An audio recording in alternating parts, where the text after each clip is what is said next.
শাক তুলে আনলাম সবাই মিলে যে। কি শাক এটা?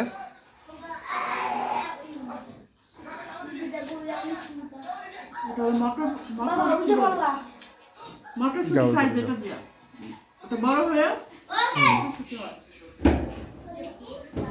অসাধারণ মজা।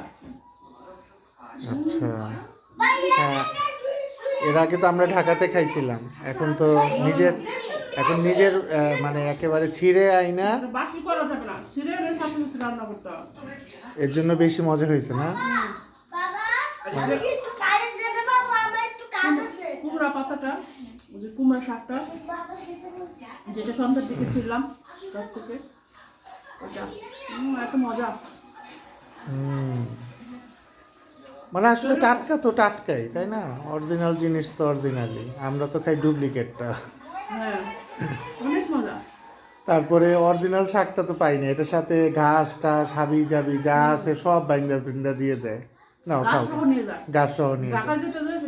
আসলে যেই মজাটা আমাদের পাওয়া উচিত সেই মজাটা আমরা পাই না, আসল স্বাদটা গ্রামে আসলে পাওয়া যায়। শাকের সবুজ কালারটা এখানে ধরো, সবুজ কালারটা এখন আছে, ধরো কি ডিপ সবুজ আসলেই। দেখো, আর ঢাকায় অন্য কালার হয়ে যায়, ডিপ কালার হয়ে যায়। সবজিটা এটাও একটা খুব, গাজর আলু এটার সাথেও শাক আছে না? কুমড়া শাক, কুমড়া শাক, এগুলি দিয়ে খাচ্ছ। তাই এই যে তোমার এটা নিলা না, ওটা অনেক খাবার আছে, আমি জাস্ট শাকের লোভটা ছাড়তে পারছি। ইলিশ মাছ, তারপরে এটা ইলিশ মাছের আর একটা তরকারি, এটা ঝোল, এটা এটা একটা ঝোলের তরকারি, এটা হচ্ছে ইলিশ মাছ।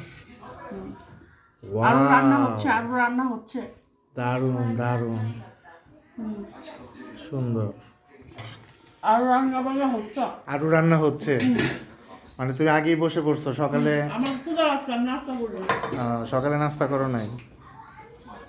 সকালে নাস্তা করলে খুব ক্ষুধা লাগছে, সবাই দেখো না, সবাই গোসল টোসল করছে, আর খাইতে বসে গেছে, মা এখনো রান্না করে। আচ্ছা আচ্ছা, যাক, তাহলে তুমি খাও, পেট ভরে খাও, মজা পাচ্ছ। হ্যাঁ ঠিক আছে, ওকে, বাই।